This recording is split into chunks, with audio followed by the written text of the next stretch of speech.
जय भीम सगळ्यांना.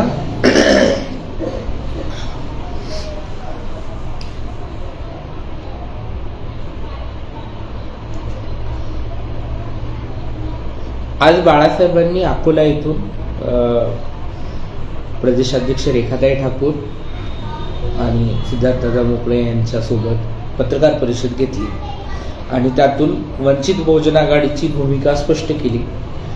त्यासोबतच पहिल्या टप्प्यात होणाऱ्या मतदान आहे तिथल्या उमेदवाऱ्या जाहीर केल्या. सर्वप्रथम त्या सगळ्या उमेदवारांना माझ्याकडनं खूप मनापासून सदिच्छा, मंगलकामना.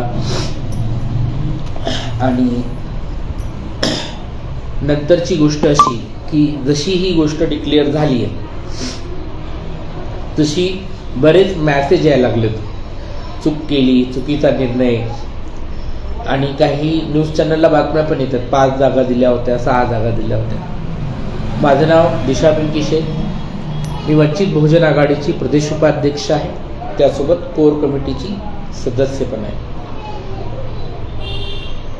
पार्टीतले सगळे निर्णय होत असताना मी पक्षाच्या बैठकीत असते. त्याच्यामुळं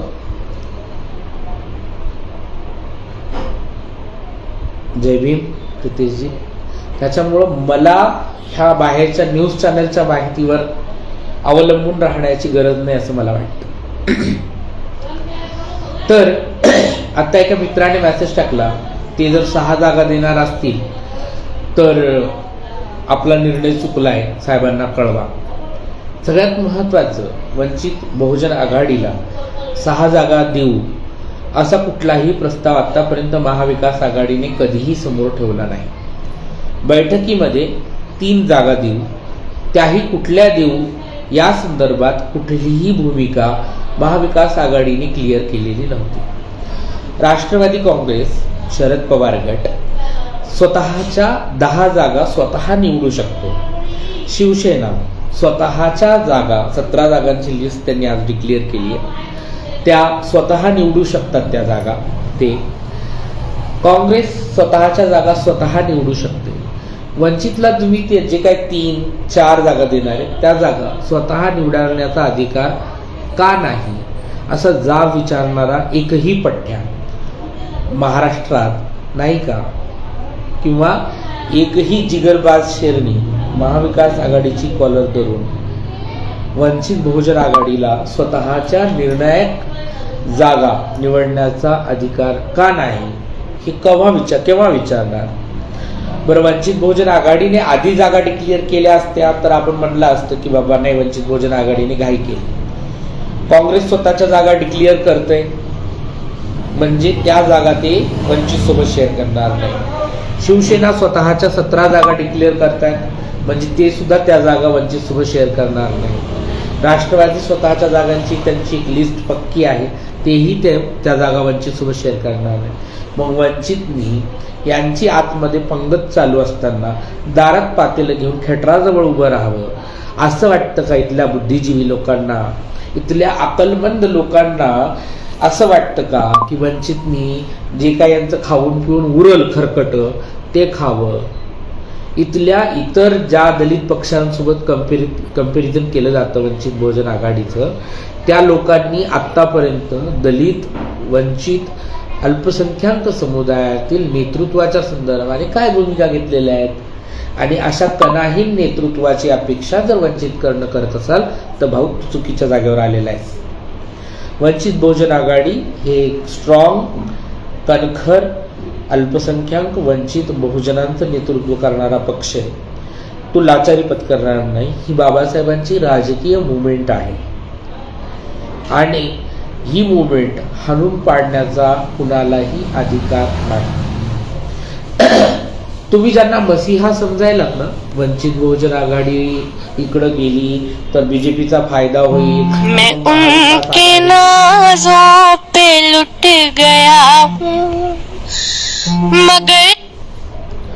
आणि वंचित बहुजन आघाडीकडनं बीजेपीचा फायदा होईल वगैरे, तर ही आता बंद करा.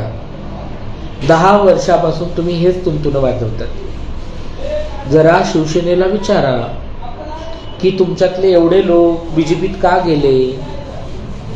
राष्ट्रवादीला विचारा, तुमच्यातले एवढे लोक बीजेपीत का गेले, किंवा काँग्रेसमधले जे काही लोक गेलेत, मातब्बर लोक गेलेत सो कॉल्ड, त्यांना विचारा की ते का गेले बीजेपीमध्ये. ज्या पक्षांचा पूर्ण डायरेक्ट इनडायरेक्ट सपोर्ट भाजपला आहे, तुम्ही त्यांच्याकडनं संविधान वाचवण्याची अपेक्षा, त्यांना मसीहा समजायला लागलाय, ज्यांना स्वतःला वाचवायला कोणीतरी येणं गरजेचं आहे. वंचित बहुजन आघाडी आज जर महाविकास आघाडीचा भाग झाली असती किंवा झाली तर खऱ्या अर्थानं महाविकास आघाडी तरली असती. तेवढी ताकद वंचितची आहे.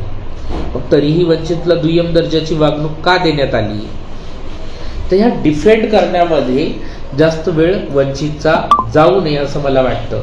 म्हणून त्या संदर्भातलं हे पहिलं, म्हणजे आधी केलं वाटतं, हे शेवटचं लाईव्ह. खूप लोकांना इनबॉक्सात येऊन मला बोलायची इच्छा होती की बाबा चुकला निर्णय, असं झालं तसं झालं. तर मला एका कणखर स्वाभिमानी नेत्याची अपेक्षा आहे, आणि जो इथल्या वंचित बहुजन अल्पसंख्याक समुदायाला लिडरशिप देईल ते नेतृत्व म्हणजे माझं माननीय बाळासाहेब आंबेडकर. मला लाचार पक्ष नेतृत्वाची अजिबात गरज नाही. मी तर बाळासाहेबांच्या सोबत आहे, आणि ते या अटीवर, म्हणजे याच्यावर आहे की स्वाभिमानाच्या, ही बाकीच्या पद्धतीने अपमानित पद्धतीने वागणं, जगणं, जेवढं दिलं तेवढं घेणं खाणं. संविधान वाचवण्याचा ठेका फक्त वंचित बहुजन आघाडीने घेतलाय का? इथल्या अल्पसंख्याक समुदायाने, इथल्या वंचित बहुजनांनीच नेहमी सॅक्रिफाईस करायचं हे कुठल्या पुस्तकात लिहिलंय? तुम्ही यांच्या याद्या चेक करा जरा. तेच काका, बाबा, दादा, मामा, चाचा, आजी, आजोबा, त्यांनाच परत तिकीटं मिळाले. आजी तर नाही त्याच्यात. महिला शिवसेनेच्या 17 लोकांमध्ये एकही महिला कॅन्डिडेट नाहीये. तेव्हा जरा विचार करा की तुम्ही कुणाला कठगड्यात उभा करताय, कोणाच्या पाठीमागे उभा आहे. कळते का तुम्हाला? बुद्धिजीवी लोकांना मला हात जोडून सांगायचंय की तुम्ही सपोर्ट करू शकत नाही ना, तर किमान गैरसमज जन्माला घालू नका. तुमचे गैरसमज येणारी पिढी तुम्हाला माफ करणार नाही. तुम्ही कुणाकडनं इमानदारीची अपेक्षा ठेवता? एक एक पक्ष काढा आणि त्यांची हिस्ट्री काढा. वंचित बहुजन आघाडीमध्ये कोणीही त्या पद्धतीचा घोटाळा घपला करून इलेक्शनला उभं नाहीये. नावं बघा जरा. प्रोफेसर, वेगवेगळ्या जात समूह, वर्ग समूह, सगळ्यांना प्राधान्य आहे त्याच्यामध्ये. आता काही लोक म्हणतात की जरांगे पाटलांना समर्थन देणारी लोक वोटिंग करणार नाहीत तुम्हाला. माझा गरीब मराठा बांधव आज जागा झालाय. त्याला कळतंय तिथल्या वर्चस्ववादी प्रस्थापित मराठ्यांनी त्याच्यासोबत काय केलंय. इथल्या प्रस्थापित मराठ्यांनी स्वतःची भाकरी भाजण्यासाठी इथल्या गरीब मराठ्याचा नेहमीच वापर केला. त्यांचं सरपण म्हणून त्यांच्या चुलीत जाळले, स्वतःची भाकर भाजली. आज ज्या भाजपच्या विरोधामध्ये लढण्याची गरज आहे त्याच समाजाला, भाजपची गरज त्याच समूहाला तुम्ही परत बोकांडीवर घेण्याचं सांगतायत भाजपसोबत जाणाऱ्या लोकांना. आणि हे जे आहेत ना, आता एक कमेंट करतात, विश्वास सर्वदे, बौद्ध समाज सोडला तर बाकी कोणीही मदत करणार नाही. असं नाहीये दादा, मी बुद्धिस्ट नाहीये, मी मुस्लिमच आहे. आणि औरंगाबादमध्ये जेव्हा आपण एक उमेदवार खासदारकीचा निवडून आणला होता तेव्हा पण बुद्धिस्ट प्लस मुस्लिम असं होतं. मराठा बांधवही आपल्यासोबत येतील, आणि मानसिक मनोधैर्य खचवण्याचं काम कुणीही करू नये. तुम्हाला हे महागात पडेल का? तर उद्या कुणीही स्वाभिमानी राजकारणाला धजावणार नाही तुमच्या अशा ह्या नेभळटपणावर. मुळात इथल्या वंचित बहुजनांना स्वतःच्या बळावर निवडून येऊ शकतो हा कॉन्फिडन्स येणं खूपच गरजेचं आहे. नाही तर राजाच्या दरबारात राजाला हुजरा आणि मुजरा केल्याशिवाय आपल्याला गत्यंतर राहणार नाही. आणि जर ते करायचं नसेल, लोकशाहीचं सार्वत्रिकरण करायचं असेल, लोकशाहीचं सामाजिकरण करायचं असेल, तर आज बाळासाहेबांच्या हात बळकट करणं खूप गरजेचं आहे. बाळासाहेबांच्या सोबत राहणं खूप गरजेचं आहे. हे जे खच्चीकरण करणारे मॅसेज टाकताय ना, त्यांना मला विचारा तुमच्या आकांना जाऊन की का घेतलं नाही वंचित बहुजन आघाडीला सोबत. कोणत्या अशा जागा देत होतात तुम्ही वंचित बहुजन आघाडीला की ज्याच्यावर वंचित बहुजन आघाडीने तुम्हाला नकार दिला?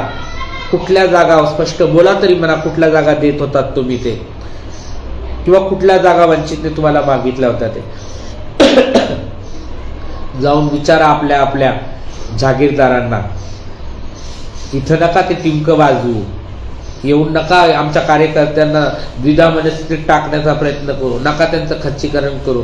बाळासाहेबांचा कार्यकर्ता मागं हटणारा नाहीये, तुम्हाला तुमची योग्य जागा दाखवेल. जय हिंद.